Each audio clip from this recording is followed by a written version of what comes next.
The Swan had been serving the same neighborhood since before anyone could remember. Its walls were the color of old tobacco.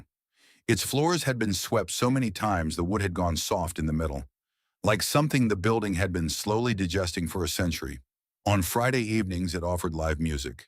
That was the word they used on the chalkboard outside. Live music. Fridays, 8 to 11 p.m. What it actually meant was Cecil Harrow. Cecil had been coming to the Swan every Friday for 19 years. He would arrive at 7:30 with his guitar in a soft case and a small amplifier he carried in a canvas bag. He would set up in the corner near the fireplace, plug in, tune up quietly, and begin. He was 71 years old. He had been playing blues guitar since he was 22, first in Kingston, then in Birmingham, then in various rooms across the English Midlands that nobody had ever thought to write about. He had a way of playing that made even the air in the room feel older. Nobody at the Swan particularly listened to him. They weren't rude about it. They just had other things to think about. It was February 1968. In London, at Olympic Studios in Barnes, a different kind of music was being made. Jimi Hendrix had been in and out of those sessions for weeks. Electric Ladyland was supposed to be finished, was supposed to already be finished, and instead kept growing into something none of them could quite contain. Noel Redding had gone home early again. The engineers were tired, the tapes were multiplying. Jimmy had a feeling he couldn't name. It wasn't writer's block. It was something closer to the feeling of having a word on the tip of your tongue for so long that you stopped being sure the word existed at all. He had the sound in his head. Low, slow, immense, like something rising out of the ground rather than coming from a guitar. He kept going back to it in session after session. He kept almost getting there. That night, he told his driver he needed air. Real air, away from London. Just drive. They ended up in Wolverhampton by 10 o'clock. They parked near the high street and Jimmy got out and walked, his hands in the pockets of his jacket, his collar pulled up against the February cold. No destination, just movement. He heard the guitar before he saw the pub. He stopped on the pavement outside the Swan. The music coming through the door was quiet. Not soft. There was nothing soft about it, but quiet, the way something is quiet when it doesn't need volume to make itself felt. It moved in a slow spiral, the way certain blues progressions do when the person playing them has spent half a century learning exactly how much space to leave between the notes. Jimmy stood there in the cold for longer than he realized. He knew that rhythm. He knew it the way you know a dream after you wake up. Not in detail, but in weight. That feeling, that exact curl of the melody at the end of the phrase. He had been chasing something like it in the studio for 3 weeks. He had 90 feet of tape trying to find it. He opened the door and went in. The Swan was half empty. A group of older men near the bar talking over each other. 2 women at a corner table. A younger man playing darts against himself. The barman drying glasses with a cloth that had seen better years. And in the corner near the fireplace, an old man on a wooden stool, eyes closed, playing a guitar. Jimmy didn't sit down. He found a spot near the back wall and stood there. Cecil Harrow had a Hofner acoustic plugged into an amplifier the size of a briefcase. His left hand moved on the neck with the deliberate slowness of someone who has learned not to hurry. His right thumb worked the bass strings in a pattern so steady it felt like a pulse.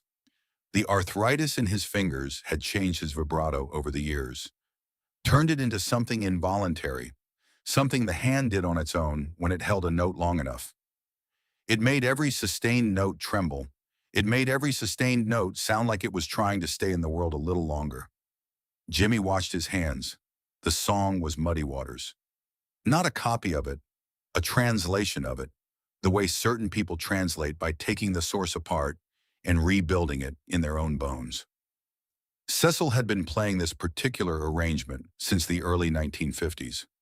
He had learned it from a man in Birmingham who had learned it from someone else, and that chain went back far enough that at the beginning there was just darkness, in the delta, and the music. Jimmy recognized the structure. He recognized it the way you recognize your own handwriting when someone else holds up the page. That introduction, that slow turning riff, that bass note landing on the 2 instead of the 1, and that space, that specific space in between the end of one phrase and the beginning of the next. He had been trying to build that space in a recording studio in London for 3 weeks, and he had not been able to get there. This man had been living inside it for 20 years. The song ended. Cecil opened his eyes. He looked out at the room with the mild, practiced patience of someone who has learned not to need applause. The men at the bar were still talking. The darts player had gone back to his pint. The barman set down the glass he'd been drying and picked up another one. Then Cecil noticed the man in the back of the room who was not moving. Jimmy walked forward through the pub. "How long have you been playing like that?" he said. Cecil looked at him. "Like what?" "Like that." Cecil considered it for a moment. "Long time," he said. Jimmy pulled a chair from the nearest table and sat down across from him. "That intro, the way you held the space before the turnaround."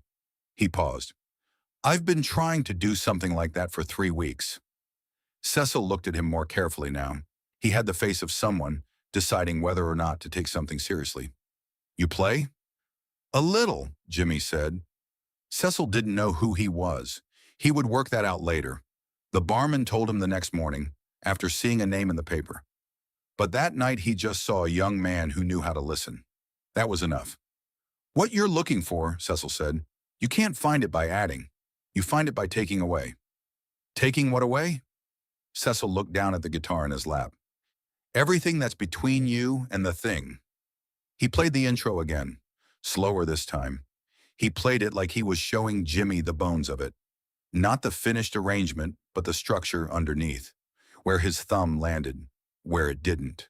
The space between. Jimmy watched without speaking. Then Cecil held out the guitar. Jimmy held the Hofner like something borrowed, which it was. He found the position, adjusted the neck, and began to play. What he played was not the song Cecil had been playing. It was something else. Something that had been sitting in him for weeks, unresolved, and had just found a shape to fit. It was slow. It was enormous. It moved the way something large and heavy moves when it finally starts moving. He took that skeletal approach Cecil had just shown him. That space, that deliberate refusal to fill every moment with sound, and put it somewhere else entirely. The men at the bar went quiet. Not gradually, all at once, the way a room goes quiet when something in it changes. Cecil watched Jimmy's right hand. That thumb on the bass strings doing something Cecil had shown him 4 minutes ago, and doing it differently. He stopped watching and just listened. The fireplace went on crackling. Jimmy played for maybe 5 minutes. When he stopped, he held the last note until it faded completely. He didn't cut it off. He let it go when it was ready. Then he handed the guitar back. "Where did you learn that?" Cecil said. "Just now," Jimmy said. "From you." Cecil was quiet for a moment. "That's not what I showed you." "No," Jimmy agreed. "But that's what I heard." They played together for another 2 hours, Cecil leading, Jimmy following, which was how it should have been and how it was. Cecil played things he hadn't played in years. Arrangements worked out in the 1940s, in rooms that no longer existed, for people who were no longer alive. Jimmy listened to each one with his whole body, the way certain people listen when they understand they're being given something that can't be repeated. Between songs, they talk the way musicians talk when they're not performing, in short sentences, in half-finished thoughts, in silences that weren't uncomfortable. Cecil asked him what he was trying to make. Jimmy described it. Cecil nodded slowly. "That's old," he said. "What you're describing is very old." "I know," Jimmy said. "That's why I can't find the end of it." "You're not supposed to find the end of it," Cecil said. "You're supposed to carry it." The pub closed at 11. The barman called time. The other customers left in ones and twos, most of them not quite understanding what they had been in the room for. Cecil packed up his guitar. Jimmy helped him carry the amplifier to the door. Outside on the street, the February cold had sharpened. Cecil pulled his coat tighter. "Same time next week?" Jimmy said. Cecil looked at him for a moment. He had a way of looking at people that felt like he was checking something. "I'm here every Friday," he said. Jimmy nodded. He watched Cecil walk to the corner, turn, and disappear. Then he walked back to the car. His driver had been asleep in the front seat. He didn't wake him immediately. He stood in the street for a minute with his hands in his pockets, listening to the silence that comes after music. It had its own quality, that silence. It felt like something that had been set down carefully, rather than something that had simply stopped. He stood there until the cold made it impossible to stand there any longer. He went back to Olympic Studios 4 days later. The engineer said afterward that he came in different. Not louder, not quieter, different. He sat down, picked up the guitar, and played the introduction to what would eventually become Voodoo Chile in a single take. No overdubs on the main line. Just the guitar. Just that bass note on the two. Just that space. One of the engineers said later that the space was the thing. You couldn't explain it technically. It was just there. This enormous, breathing pause that made everything around it feel inevitable, like the music had been waiting for it. Nobody asked where it came from. Jimmy didn't say. Cecil Harrow played at the Swan every Friday for another 11 years. He never recorded. He taught occasionally when someone found him and asked in the right way. He died in 1979 at 79, in the same flat above the ironmonger's shop he'd lived in for over 2 decades. His obituary was 3 sentences in the local paper. It did not mention the music. It did not mention the Fridays. There was one person at the funeral who had driven up from London. He didn't speak to anyone. He sat near the back and left before the reception. The people there recognized his face but couldn't quite place it, the way you sometimes can't place a face when it appears somewhere you don't expect it.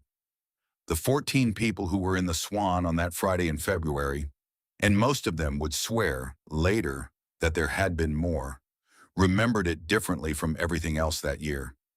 A young man had walked in from the cold and sat down across from an old man. The old man had played something. The young man had listened. Then the young man had played something back, and the room had gone quiet and stayed quiet, in the way a room does when it understands it is being used for something larger than itself. That was all. That was everything.